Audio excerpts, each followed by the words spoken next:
Hey guys, and we are done watching Continuum. As usual, I'm the resident nerdsbian, Duli. This is GingerK. And we're gonna go ahead and just give our little quick, try to make it a quick anyway, notes on this premiere episode for Continuum Season 2. And this particular episode starts up almost right where we left off in Season 1. A little bit of time has passed. Krychek is coming after Kira, so she seems to have gone underground doing some vigilante stuff. Mm-hmm.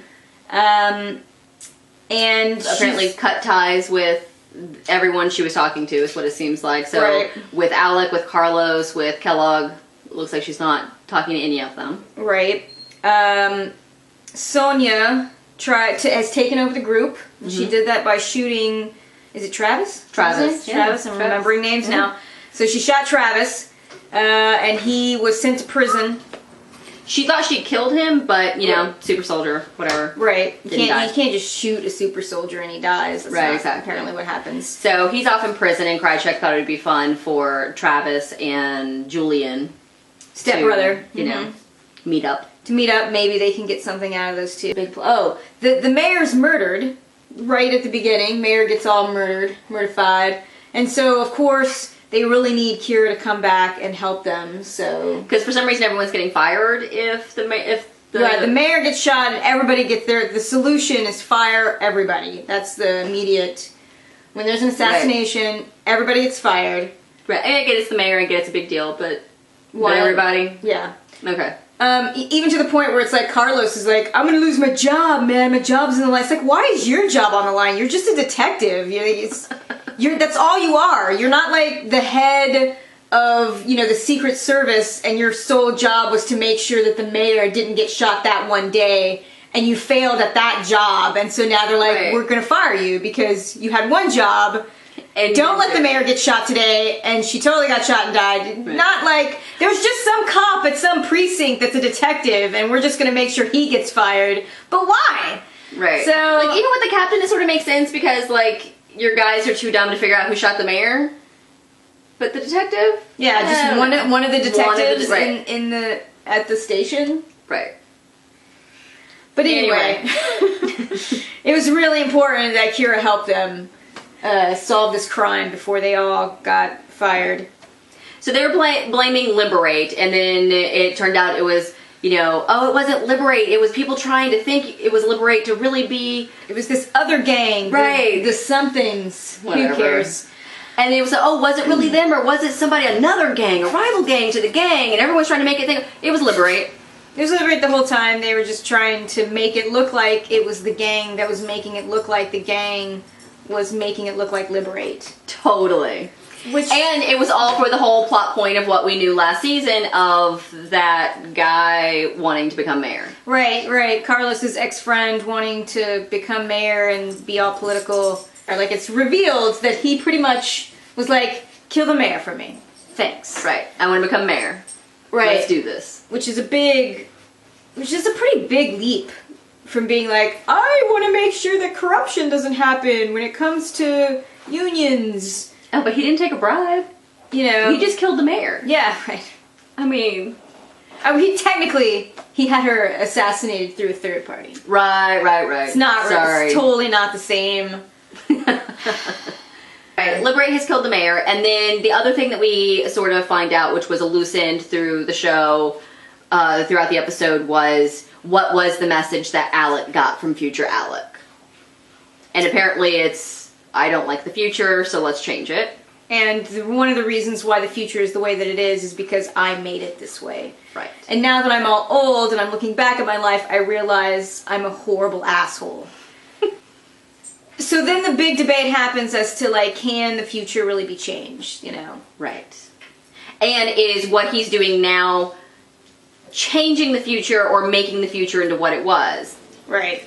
Like maybe he's thinking, I'll tell myself all this stuff in the past and it'll change the future, but in actuality, because he's already made the changes to the past, the future stays the same. Yeah, and in fact he's actually the one who's just causing everything to turn out the way that it turns out. Even though he's unhappy about it. Right. There's the questions of, can he change what happens? And then they made the whole point of killing Kellogg's grandmother and nothing changed for him. What does that mean? What does it mean for what they're trying to accomplish? What does it mean? Do paradoxes exist? Is it a different timeline? What is... Does the alternate universe automatically come into existence whenever past time travel happens? Because that's another argument, and just theoretical argument, which is that if you go back within the timeline, instantaneously a new timeline is created. Right. It's not the same timeline that you had come from. So so what are you changing? The crap that happens is irrelevant to you because the timeline is automatically new. Because your timeline is different, but that future still exists. Yeah. But it just doesn't exist in your timeline. Right. Yeah. Exactly. Damn physics! And now Krychek, do we have anything else that he's doing? No, he's just watching dudes in prison. Which sounds like... That's a separate show. That's a different show. That's and then we did find out, Smoking Man does this thing where he, future Alex, like, takes... He downloads something into Kira. So he's, for a while, deliberately pulling her into this master plan. And then there's the question of, is he choosing her because he already knows that it's her, or is he choosing her for some other reason that we don't know yet? My big points on this episode, and feelings on this episode, this was not, I think, the best Continuum episode that I have seen. I found it a little weak in the beginning. There was definitely some over-explaining of what has happened since the last time. There was some cheesy, like, let's catch up. And then some just spelling everything out, which I feel like 2 minutes ago I was just talking about how they don't spell everything out. Other notes, really don't like Kellogg's hair this season, but I really do like Carlos's hair this season. Important matters. This episode really was all about the hair. It really was. I feel like it was definitely about the hair. Kellogg had his Prince Humperdinck hair. Yes. And then Carlos had his Bruce Campbell hair. His Bruce Campbell hair. You know what? I will say it. I think Carlos is a better character now than he was last season because of the hair. Yeah, it's Bruce Campbell hair automatically makes your character better. And then, of course, Alex still has his Irish curly... As long as he keeps the Irish curly, we're good. Nerd hair. So it's pretty good. Yeah, Kira's hair was just Kira's hair. Yeah, it wasn't as good as it was last season still. It wasn't. It may have been all the rain, though. It was it wasn't quite as stylish and as perky as it was last season. I'd say that it was a kind of a weak season premiere. I thought and especially when you look at where they left us hanging. Yes, there was so much they could do, and just how good last season was. I felt like they went weak into this. Right. But, it's not as though we're going to be able to resolve the issues anyway in this first episode. Right. And it's not like the season premiere where you're laying the ground floor and you're to let everybody know what's happening. And I think that the fault of this episode is that it's a transition episode. Right. So it can't really do much of anything except for just kind of hang out and just be like, well, here I am. Yeah, that's kind of over here. Now we're got to go over here. So that is a really good point because it is a transition episode. There is the way that everything has been set up for last season. We're making some changes this season.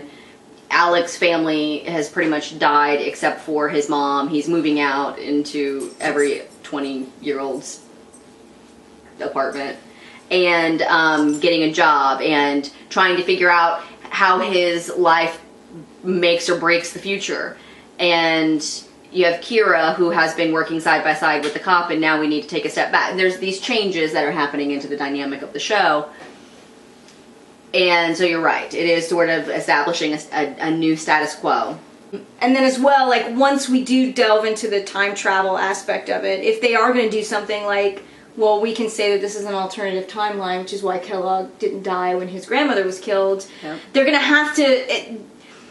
they don't necessarily need somebody to stand there and be like, this is an alternate timeline, and that's why Kellogg's grandmother didn't get killed. I don't need somebody to say that, but I think that some person will have to come along and address it to establish that this is what we're doing. Kind of like what they did with Star Trek when Spock was like, well, things are changed, so this is possibly another timeline, which is pretty much what he said at the end of the first reboot, so that you know, the nerds Right. wouldn't go too crazy. Right, like, calm down. Just calm down. It's an alternative timeline, guys. Got it? It's Okay, alternative. good. You know, I'm still looking forward to the next episode. I am looking forward to the next episode. I am curious how they are going to handle a lot of this time travel piece. It looks like we are going to dig deeper into it. It can be handled very well, very poorly. I actually kind of like the obscure way that they've been talking about the politics, the time travel, not answering all of our questions just yet. I don't mean that in a way of I don't want them to answer the questions. I just want them to answer them thoughtfully and not necessarily spell everything out for you from the beginning. We will be tuning into this next episode next week. When is it? Friday? Friday. If you disagree with anything or you have any comments that you want to make, go ahead and leave them below. But remember, Will Wheaton says, don't be a dick. So, later guys. Tune in next time.